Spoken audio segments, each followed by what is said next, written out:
ఎంతోమంది ప్రాణత్యాగం చేసి అమరులైనారు. ఆ వచ్చినటువంటి తెలంగాణలో మనకి ఇంకా పూర్తిగా ఏదైతే కోరుకున్నామో ఆ రోజు అవన్నీ జరగలేదని చెప్పేసి చాలామంది భావన. నేను తిరుగుతున్నప్పుడు కూడా ఉద్యమం చేసినటువంటి ఉద్యమకారులు కావచ్చు, ప్రజలు కావచ్చు, ఇంకా అప్పుడప్పుడు గుర్తు చేస్తూనే ఉన్నారు.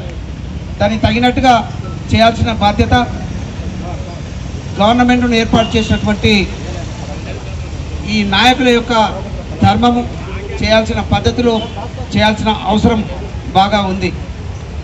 ఈరోజు అంతకంటే మొదలు ఒక 2 మాటలు చెప్పుకుంటే, తెలంగాణ కోసానికి అమరులైనారు.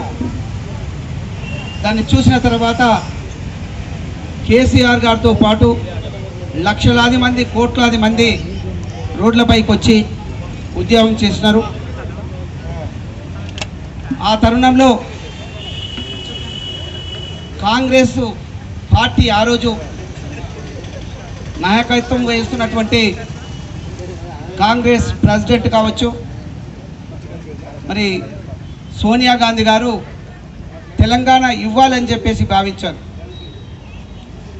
వాస్తవానికి ఆ రోజు ఇవ్వాలి కాంగ్రెస్ పార్టీ అనుకోకపోతే ఈరోజు తెలంగాణ ఉండదు, తెలంగాణ అనేది రాదు. అందులో భాగంగా కీర్తిశేషులు జైపాల్ రెడ్డి గారు కూడా ఈ ప్రాంతవాసి, తెలంగాణకు సంబంధించినటువంటి వ్యక్తి. ఆ రోజు లాస్ట్ మూమెంట్లో ఆయన కూడా చక్రం తిప్పిందని చెప్పొచ్చు.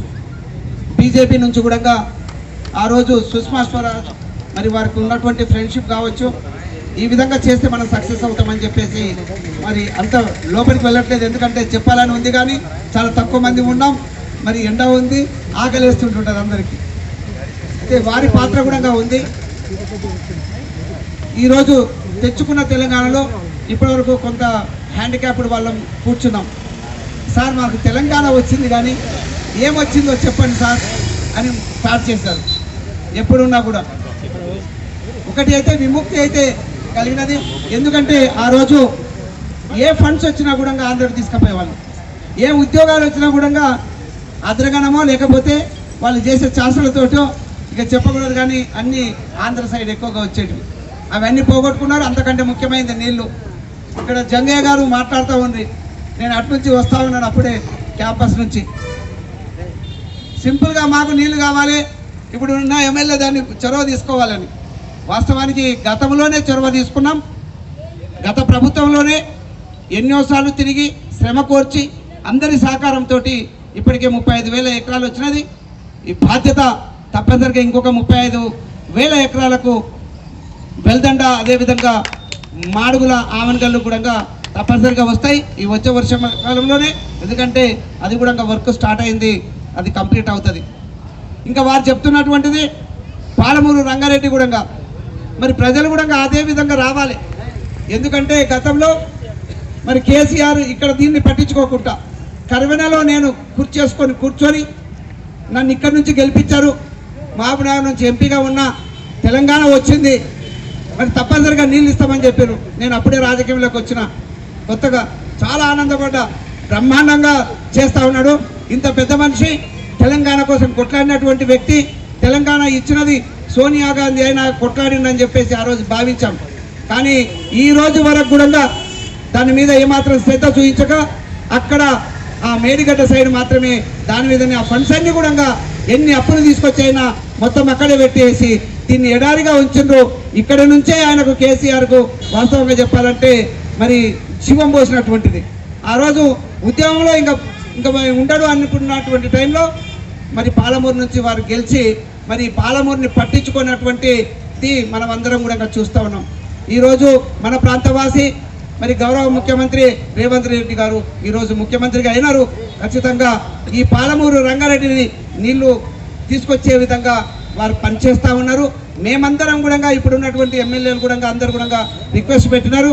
మరి ఈ రాబోయే రోజులలో మరి ఈ భూమి అంతా కూడా అంటే ఈ ఉమ్మడి మహబూబ్నగర్ జిల్లా అంతా కూడా పాలమూరు రంగారెడ్డి తోటి మరి సక్సెస్ అవుతుంది. మరి మన దురదృష్టం, అదృష్టం అనుకుంటున్నా ఇప్పుడు ఉన్నటువంటిది. మరి ఒకవేళ కాంగ్రెస్ కేంద్రంలో వచ్చినట్లు అయితే నేను అనుకుంటున్నాను 1-2 సంవత్సరాల కంటే ఎక్కువ టైం పట్టదు.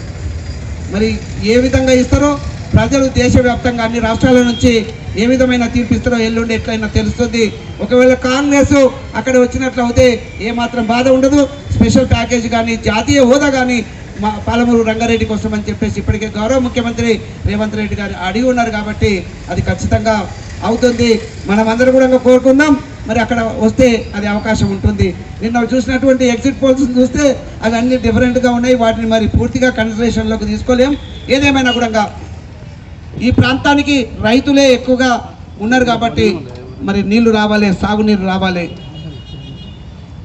ఇవన్నీ చెప్తూ వెళ్తుంటే ఇంకా ముఖ్యమైనటువంటివి ఉద్యోగాల గురించి చెప్తే ఇప్పటికీ కూడా కాంగ్రెస్ వచ్చిన తర్వాత, కాంగ్రెస్ పార్టీ ప్రభుత్వం ఏర్పాటు చేసిన తర్వాత దాదాపుగా 32,000 మరి ఉద్యోగాలు కూడా ఇప్పటికే ఇచ్చి ఉన్నారు.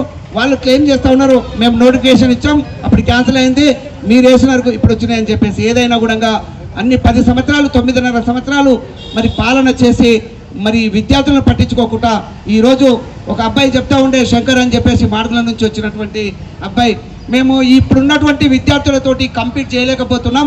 ఇప్పుడు మేము గ్రూప్ 4 గ్రూప్ 2 ఏవి రాసినా కూడా మేము సక్సెస్ అవ్వట్లేదు. కారణం ఏంటిదంటే ఇప్పుడే వచ్చినటువంటి విద్యార్థులకు అవకాశం ఉంది, మేము అన్నీ మర్చిపోయాం, ఇప్పుడంతా కూడా వచ్చేటువంటి పేపర్స్ మేము ఆన్సర్స్ చేయలేకపోతున్నాం అని చెప్తున్నారు. నిజంగా మరి ఆ రోజు ఉద్యమంలో పాల్గొన్నటువంటి వాళ్ళు ఈరోజు సన్మానించుకున్నాం. వాళ్ళు ఉట్టిగానే సన్మానిస్తున్నారు, మమ్మల్ని పంపిస్తున్నారు, మాకు ఉద్యోగం రావట్లేదు అన్నారు.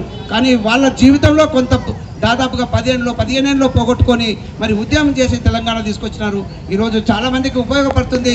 కానీ ఉద్యమం చేసినటువంటి వాళ్ళకు పూర్తి స్థాయిలో మరి వారికి ఏమంటారు జస్టిస్ జరగలేదనేది మరి కొంతమందిని చూస్తే అర్థమవుతుంది. ఏ కొద్ది మందికో మరి అవకాశాలు వచ్చినాయి, వాళ్ళు సక్సెస్ అయి ఉంటారు.